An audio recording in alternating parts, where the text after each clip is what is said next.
जो पक्ष स्वताच्या फुडाऱ्यांकूच जोडून दवरपाक शकना तो भारताक कितें जोडटलो अशें म्हणीत भाजपाचो केंद्रीय म्हणयारो मुख्तार अब्बास नक्वी हांणी काँग्रेसीचेर टिका केली. भारत जोडो परेडचेर लक्ष दिवचे पयलीं काँग्रेस फुडाऱ्यांचें पलायन परेड चल्लां ताचेर काँग्रेसीन लक्ष दिवचें अशी नक्वी म्हणटा. तशेंच भारताची आर्थीक स्थितीची उदरगत जाल्या आनी जाल्यार स्थिती आशिल्ली तशीच उरल्या अशें विरोधी पक्षान केल्ल्या भारताच्या आर्थीक स्थितीचेर उलयतना ताणें म्हटलें. देखिए, एक बात समझ लीजिए आप, परिवार के प्रोटेक्शन, पप्पू के प्रमोशन और प्रॉक्सी प्रेसिडेंट के प्रयास में लगी हुई जो बची खुची पॉलिटिकल पार्टी है वो देश को क्या जोड़ेगी जब उसकी पार्टी खुद नहीं बच रही है.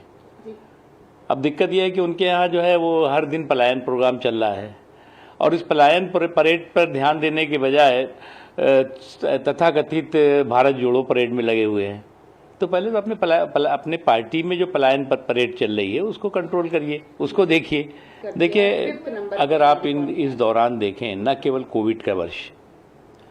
बल्कि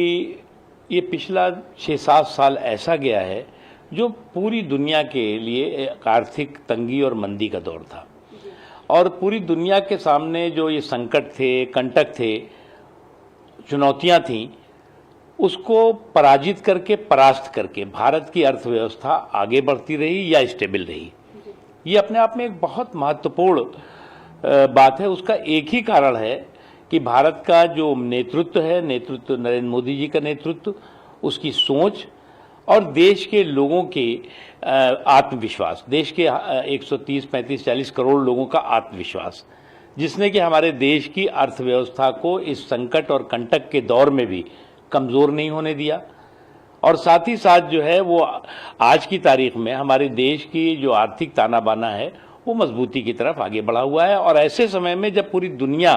जो अपने को डेवलप कंट्रीज़ कहते हैं, आर्थिक रूप से संपन्न देश कहते हैं, उनके यहाँ जो है वो हालत क्या है आप देख सकते हैं. तो इसलिए ये एक शुभ संकेत है.